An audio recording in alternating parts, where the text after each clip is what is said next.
সীমা আৰু ৰুবুলৰ কাহিনী। সীমা এজনী 42 বছৰীয়া বিবাহিত মহিলা। সীমাৰ পৰিয়ালত মানুহজন আৰু সিহঁতৰ ছোৱালীজনী থাকে। মানুহজন অলপ বয়সস্থ। মানুহজন সামাজিক কামত জড়িত হৈ থাকে। ৰুবুল সিহঁতৰ ড্ৰাইভাৰ। মানুহজনে সামাজিক কামত য'ত ত'ত গৈয়ে থাকে বাবে সীমা দৰকাৰী কামত ৰুবুলক লৈয়ে যায়। ৰুবুলে আৰম্ভণিৰ পৰাই সীমাৰ ওপৰত বেয়া নজৰ দি আহিছে। সি সীমাক কেনেকৈ দিব পাৰে সেই কথাই দিনে ৰাতি ভাবি থাকে। এদিনাখন সীমাই নতুন স্কুটি এখন আনিলে। স্কুটি শিকোৱাৰ দায়িত্ব ৰুবুলৰ ওপৰতে পৰিল। ৰুবুলে সীমাক আগত বহাই সি পিছফালে বহিলে। আগফালে হেণ্ডেলত ধৰি স্কুটি শিকায়। এইদৰে শিকাওঁতে হাতখন কেতিয়াবা সীমাৰ গাখীৰতো লাগি যায়। সিও সুবিধা বুজি কেতিয়াবা জোৰ কৰিও লগাই দিয়ে। ইফালে তাৰ তলফালে তাৰ মা গাত সীমাৰ গা লাগি টান হৈ পৰে।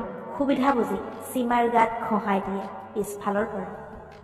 সীমাও অদ্ভুত শিহৰণত জাগি উঠে কেতিয়াবা। লাহে লাহে তাৰ হাত সীমাৰ গাখীৰত বেছিকৈ লগাটো তাই আপত্তি কৰা নেদেখি সি আৰু সুবিধা পালে। এদিনাখন সীমা ঘৰত অকলে আছে। ৰুবুলে সীমাহঁতৰ ঘৰত গৈ তাইক অকলে দেখি কেনেকৈ পতাই দিব পাৰি ভাবিবলৈ ধৰিলে। তাই চাহ বনাবলৈ পাকঘৰলৈ যাওঁতে পিছফালৰ পৰা ৰুবুলে তাই টপিনা দেখি ৰ'ব নোৱাৰা হ'ল আৰু তাৰ পেনৰ ভিতৰতে তাৰ মালডাল ডাং খাই গ'ল নহয়। গাইজ, এই চেনেলত আগবঢ়োৱা প্ৰতিটো ভিডিঅ'ই হৈছে কাল্পনিক আৰু এই ভিডিঅ'টো কেৱল এণ্টাৰটেইনমেণ্টৰ বাবে বনোৱা হৈছে। কোনেও যাতে নিজৰ গাত পাতি নলয়।